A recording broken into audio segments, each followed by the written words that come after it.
Halo adik-adik, kembali lagi bersama Les Online Sinau bareng Cikgu ya. Hari ini kita akan membahas kimia mengenai bab yaitu struktur atom ya.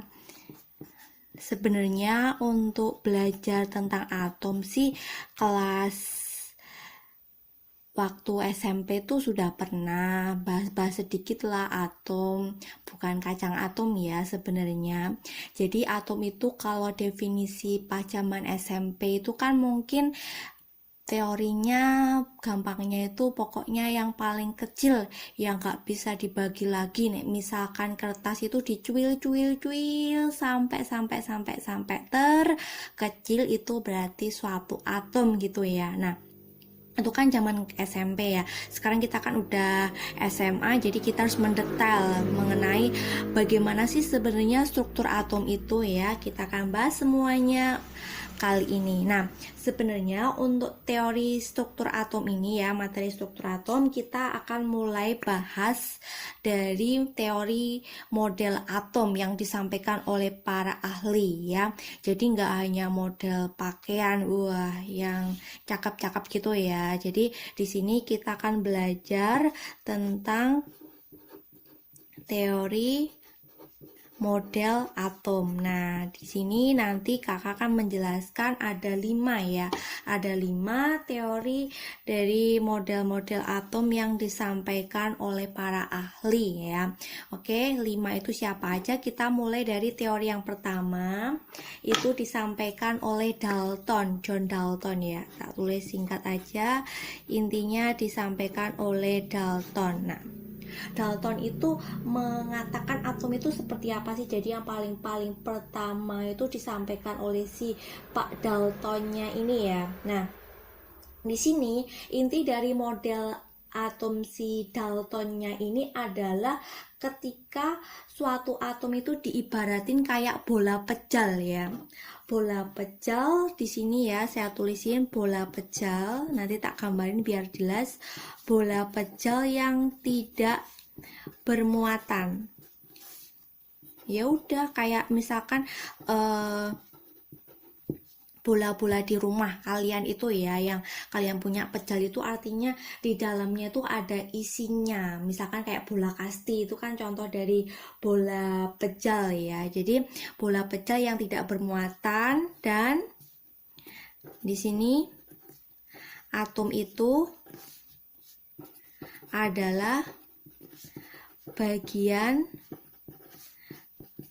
terkecil dari suatu materi yang tidak bisa dibagi lagi. Kayak teorinya pas zaman SMP ya. Nah, kita ulang ini dari Dalton ya. Intinya Dalton itu adalah kata kuncinya di sini menggunakan teori bola pejal ya. Bola pejal yang tidak ada muatannya. Jadi belum ada kenal itu muatan positif, muatan negatif, netral itu belum kenal di sini. Pokoknya nggak ada muatannya, dan dia itu pasti bagian dari suatu materi yang nggak bisa dibagi lagi. Yang contohnya tadi kertas disobek-sobek paling kecil sampai nggak bisa disobek lagi, itu namanya atom kalau menurutnya si Dalton. Nah, ternyata teorinya Dalton itu kurang sempurna, disempurnain lagi oleh Thomson ya. Nih Thomson. Nah, kalau Thomson itu paling terkenal ya, nanti mungkin di sekolah atau di soal-soal yang akan kalian jumpai. Thomson itu kayak teorinya adalah teori dari roti kismis nih. Saya tulisin teori roti kismis ini yang paling terkenal. Roti kismis. Nah, kalau saya gambarin di sini kita coba bandingkan antara teorinya si Dalton yang bola pejal, ya udah bola pejal itu cuma lingkaran gitu aja ya. Itu bola pejal yang artinya pejal itu ada isinya. Kalau si Thomson itu roti kismis. Jadi misalkan ini ada suatu lingkaran gitu ya. Jadi di sini kayak kismis itu kan berarti tersebar di permukaannya itu. Nah, si kismisnya itu diibaratin kayak ini muatan negatif nih, muatan negatif yang tersebar di permukaan si atomnya. Jadi kalau kita pakai kata-kata itu, jadi si Thomson itu teorinya adalah bola, jadi bentuknya udah bola kayak si Dalton juga bola padat, jadi pejal ya, masih sama. Tapi di sini dia bola padatnya itu bermuatan positif. Ini bola padat bermuatan positif, di mana si muatan negatif ya, muatan negatif yang sudah saya gambarin itu di sini disebutin sebagai elektron, itu bakalan tersebar ya, tersebar di permukaan dari suatu atom. Permukaan. Nah, jadi bedanya adalah kalau kita ambil kesimpulan Dalton itu pokoknya bola pejal, ya udah bola pejal, nggak ada muatannya. Kemudian kalau Thomson itu sudah ada muatannya, yaitu elektron, di mana elektronnya itu disimbolkan kayak roti kismis ya, jadi tersebar di permukaan dari suatu atom. Nah, ternyata selain ada elektron ya, itu disempurnakan lagi teori yang ketiga, itu disampaikan oleh Rutherford. Ini ada yang ketiga dari Rutherford ya. Di sini Rutherford itu sudah menyempurnakan dari model si Thomson-nya. Nah, kalau saya tulisin Rutherford itu intinya adalah atom itu ada inti atomnya ya, sudah kenal namanya inti ya. Ini saya tulisin aja, terdapat inti atom ya. Inti itu biasanya kan di tengah ya. Nah, terus inti atomnya ini yang bermuatan positif ya, inti atomnya itu bermuatan positif. Kemudian ada elektron. Nah, elektron sama kayak si Thomson, cuma elektronnya itu posisinya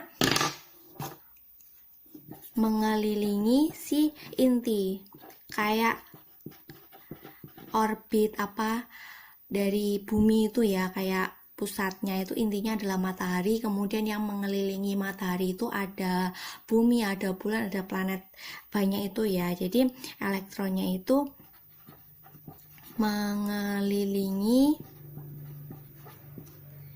inti atom. Nah, kalau saya gambarin, inti atomnya itu kan ada di tengah ya, ini yang bermuatan positif, kemudian elektronnya ini ya, elektronnya punya aturan mengelilingi si inti atomnya ya, kemudian saya gambarin seperti ini. Nah, ini elektronnya, ini ada elektron bermuatan negatif mengelilingi. Nah, ternyata ini masih kurang sempurna, si modelnya Rutherford ini masih kurang sempurna. Elektronnya belum punya lintasan ini. Padahal kalau orbit si matahari, bulan, dan bumi kan harus punya orbital. Ya, orbit. Jadi punya lintasan. Jadi disempurnakan lagi oleh Bohr ya. Teori yang keempat di sini disampaikan oleh Bohr. Jadi kalau saya gambarin itu hampir sama sih sebenarnya. Dari Bohr itu terdapat inti atom masih sama, cuma di sini elektronnya itu punya lintasan. Nah, lintasan seperti ini ada elektron, elektron, elektron. Nah, nanti elektronnya bisa pindah dari lintasan dengan energi yang rendah ke tinggi atau tinggi ke rendah dengan proses penyerapan sama proses pelepasan energi. Nah, kalau saya tulisin dari model si atom Bohr ini adalah masih sama, terdapat inti atomnya ya. Terdapat inti atom, kemudian inti atomnya ini mengandung proton ya. Proton itu adalah suatu partikel dari atom yang muatannya positif ya. dan neutron. Neutron itu nanti muatannya adalah netral, jadi intinya itu nggak hanya positif aja. Kalau Rutherford kan positif, kalau Bohr itu ada positif sama ada yang netral. Kemudian elektronnya itu mengelilingi ya, elektron mengelilingi atau berputar sesuai orbitnya, sesuai dengan lintasannya gitu ya. Dari Bohr disempurnakan. Nah, ternyata di sini yang paling terbaru itu disampaikan. Jadi dari Bohr itu masih kurang sempurna lagi. Yang terakhir itu disempurnakan menggunakan teori mekanika kuantum.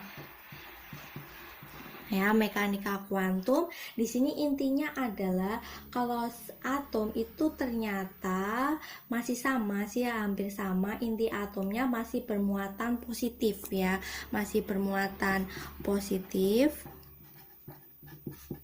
Terdapat inti atom yang bermuatan positif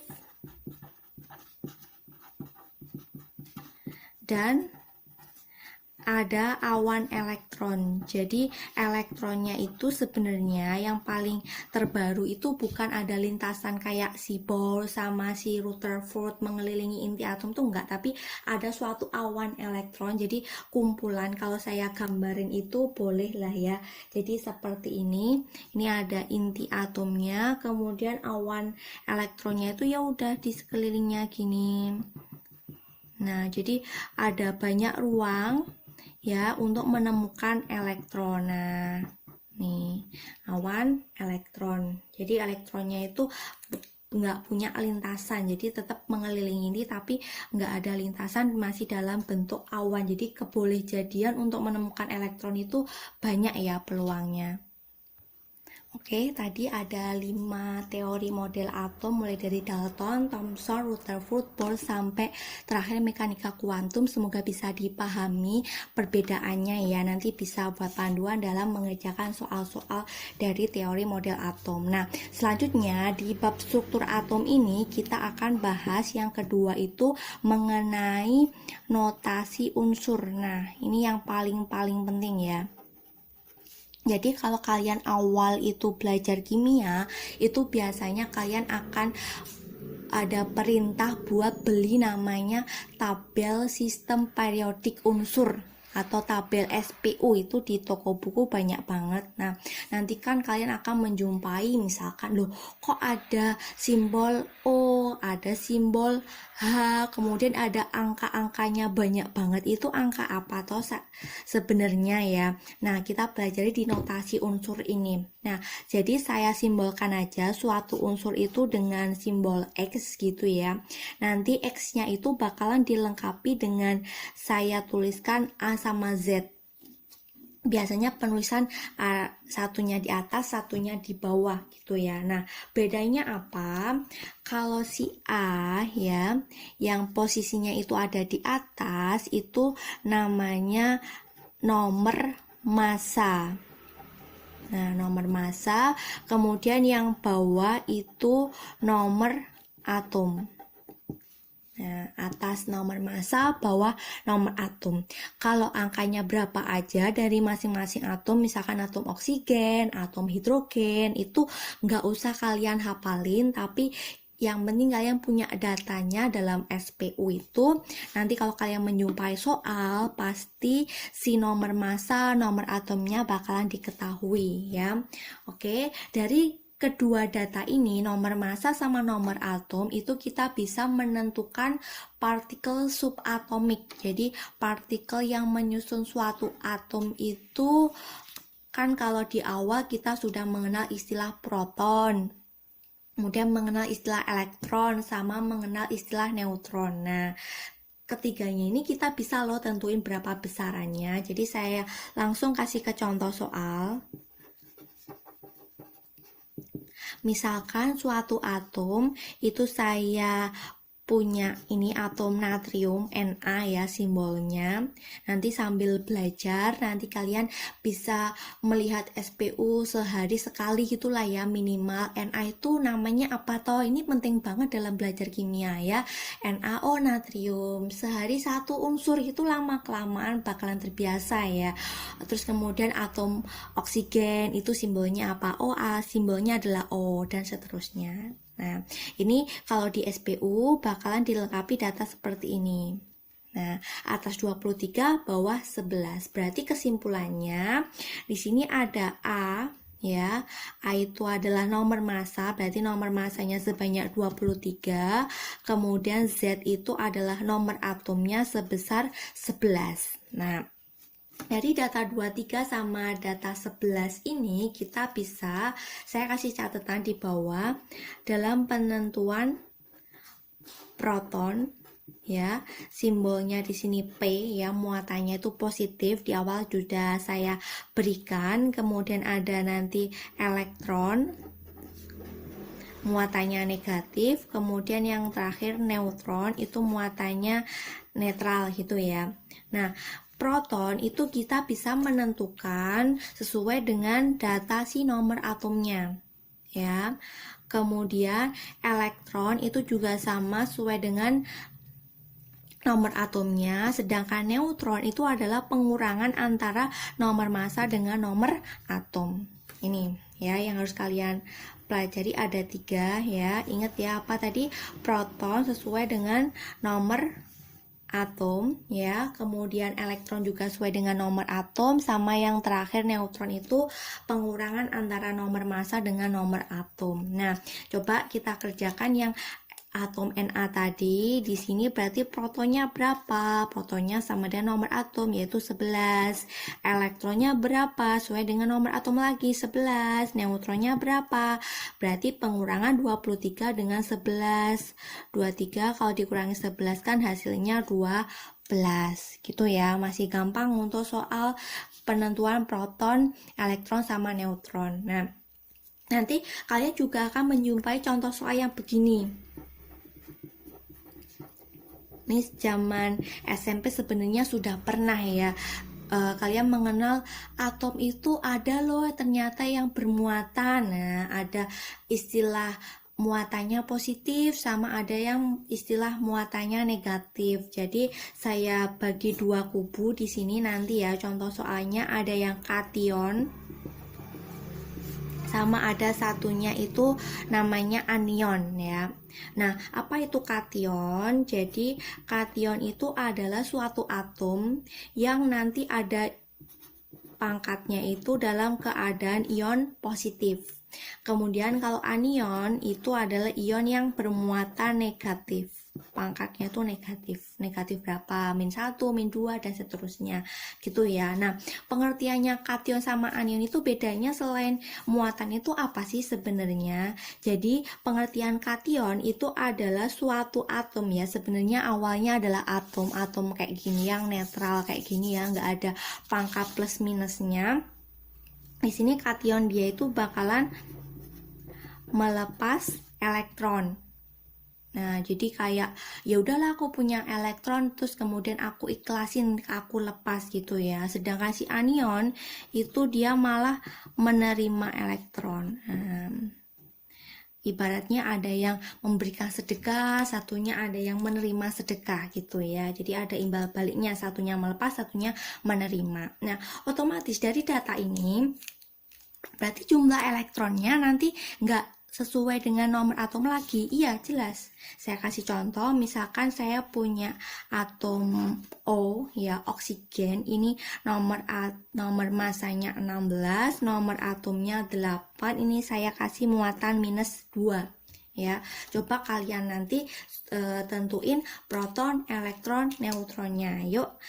Protonnya, ingat, proton masih sesuai dengan nomor atom yaitu 8. Kemudian elektron, nah ini pengertiannya hati-hati ya. Tadi kan awalnya sesuai dengan nomor atom 8. Kemudian karena -2, artinya -2 itu menerima 2 elektron. Kalau menerima berarti tandanya itu +2, berarti 10. Kemudian neutronnya masih tetap, yang atas dikurangi yang bawah, 8. Itu ya. Coba saya ganti soalnya kalau muatannya itu positif. Positif ada misalkan contohnya K, di sini nomor masanya 39, nomor atomnya 19, ini muatannya +1. Coba kita tentuin protonnya masih sama, proton sama dengan nomor atom 19, elektron. Nah, karena di sini awalnya 19, kemudian pengertiannya melepas. Kalau melepas berarti tandanya -1 karena tadi melepas 1 elektron ya, berarti elektronnya ada 18. Neutronnya masih sama, atas dikurangi yang bawah, hasilnya adalah 20. Gitu ya. Tadi ingat ya, kalau melepas itu tandanya dikurangi, kalau menerima itu tandanya positif. Nah, tadi penjelasan dari notasi unsur semoga bisa dipahami ya. Jadi intinya kita bisa menentuin proton, elektron, neutron dari suatu atom, baik itu atomnya netral maupun atomnya itu dalam keadaan ion positif maupun dalam keadaan ion negatif. Nah, selanjutnya materi yang ketiga itu kita belajar mengenai pengertian isotop, isobar, sama isoton. Nah, ini pengertiannya apa toh? Isotop, isobar, isoton, ada iso-isonya. Nah, di sini oke, kita kupas satu persatu ya. Jadi kita tarik di bawah kayak gini, isotop. Nah, kalau dari pengertian itu sebenarnya bisa dijelaskan dengan panjang lebar kali tinggi gitu ya. Maksudnya banyak banget, tapi intinya adalah yang paling belakang di sini. Di sini kan ada huruf P ya. P itu kita simbolin tadi kan proton nih. Berarti namanya isotop itu adalah pasangan dua atom yang mempunyai proton sama, jumlah proton yang sama ya. Kemudian yang terakhir di sini ada isoton. Nah, belakangnya kan N, berarti di sini ada pasangan yang memiliki jumlah neutron yang sama ya.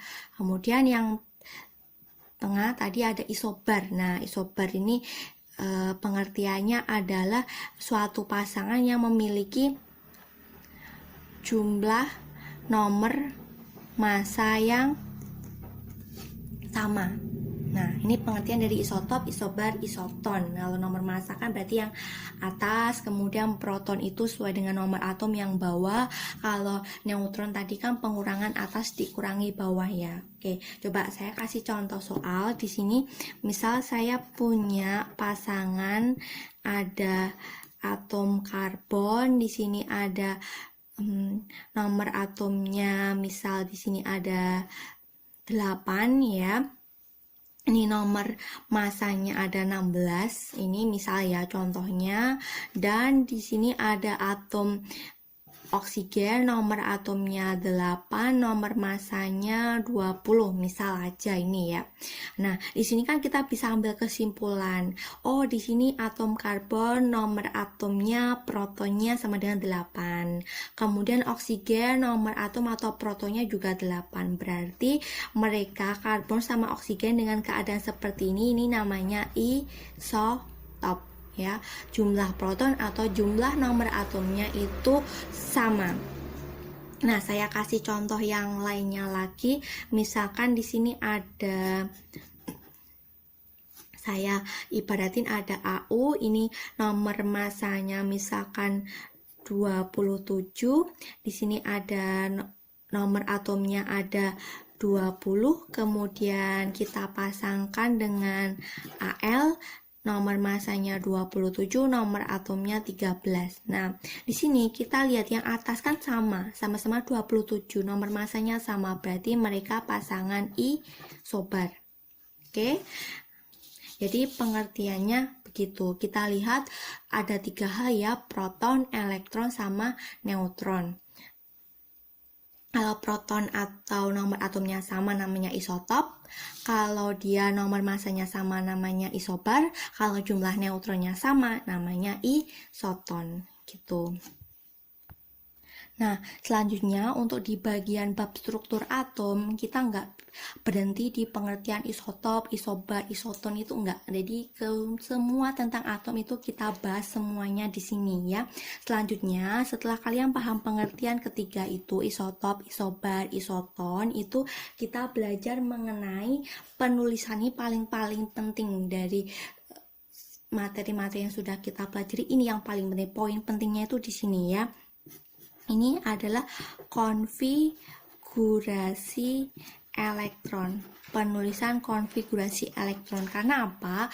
Dalam penulisan konfigurasi elektron ini nanti kita akan manfaatin buat bab-bab selanjutnya. Jadi kali ini kalian harus pahami betul-betul, harus bisa, karena nanti biar bab-bab selanjutnya jadi lebih enteng, lebih gampang untuk memahaminya ya.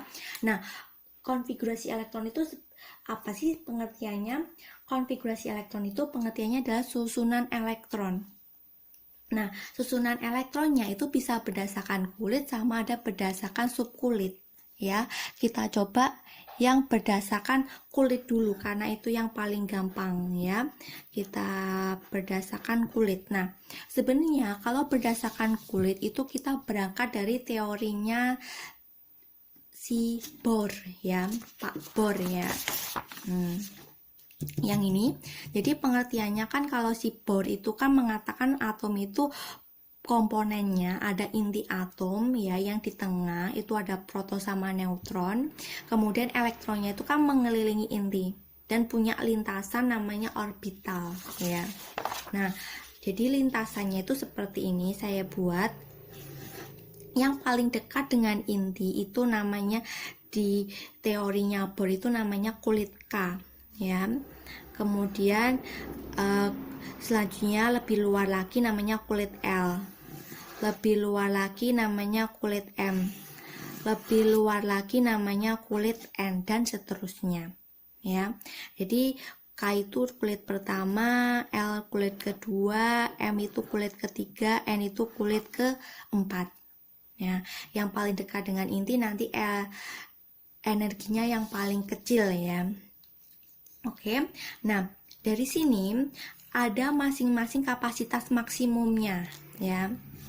Kapasitas maksimum dari masing-masing lintasan atau masing-masing orbital ya. Nanti untuk aturannya adalah 2n kuadrat, dimana n itu adalah nomor kulit. Misalkan kulit K kan nomor yang pertama, berarti maksimal dia hanya bisa menampung 2 elektron. Nah, saya tulisin di sini ada 2 elektron. Kemudian kulit L yang lebih luar itu berarti 2 pangkat 2 4 kali 2 8. Kulit M itu berarti 3 kuadrat itu 9 kali 2 18. Kulit N berarti 4 kuadrat 16 kali 2 32. Dan seterusnya. Yang penting aturannya maksimum harus 2n kuadrat. Nah, di sini kita bisa menuliskan konfigurasi dari semua atom asalkan diketahui nomor atomnya ya. Yang dibuat untuk penulisan konfigurasi elektron itu adalah nomor atom. Karena nomor atom itu sama aja menunjukkan jumlah elektron ya. Misal saya punya contoh seperti ini. Ada Na, nomor atomnya 11. Jadi kita melupakan sejenak nomor masanya ya. Nah, aturannya itu adalah penulisannya harus dimulai dari kulit yang paling pertama, yang paling dekat dengan inti ya. Paling dekat dengan inti berarti ada 2. Selanjutnya geser ke angka 8. Kalau ditotalkan jumlahnya ada 10 tuh. 2 tambah 8 kan totalnya 10. Berarti kalau pengennya 11 berarti kurang 1. Terus aja 1. Begitu. Coba kita bandingkan dengan ini. Ca nomor atomnya 20. Berarti konfigurasinya 2 8. Ini kan totalnya baru 10. Kalau ingin menjadi 20 berarti kurang 10. Nah, hati-hati. 10 itu kan posisinya ada di antara 8 sama 18 ya. Nanti kalau di antara itu caranya adalah kembali ke kulit sebelumnya. Berarti jangan langsung tulis 10 tapi tulis angka 8 dan yang terakhir angka 2. Contohnya seperti itu ya. Nah, dari data ini, dari data konfigurasi elektron itu kita bisa menentukan yang namanya elektron valensi. Nah, ini penting banget ini. Elektron saya simbolin gini aja. Elektron valensi itu pengertiannya adalah elektron di kulit terluar. Biasanya kita ambil yang terakhir karena yang paling jauh dengan inti ya. Berarti kalau saya singkat di sini EV ya, EV dari Na berarti yang terakhir ada 1. Kemudian Ca berarti EV-nya ada 2. Seperti itu. Nah, ini semua penjelasan dari kakak mengenai struktur atom untuk bagian awal-awalnya. Sebenarnya masih banyak lagi yang harus kita kupas di bagian struktur atom ya. Tapi untuk kali ini cukup sampai sini aja ya kita bahasnya untuk materi struktur atom. Semoga bisa dipelajari ya, semoga bisa bermanfaat buat semuanya. Jangan lupa untuk materi struktur atom selanjutnya nanti bisa dilihat di channel kakak Les Online Sinau bareng Cikgu. Jangan lupa di like, share, dan subscribe sama di follow IG PR Math Fiskim Online. Sampai jumpa lagi.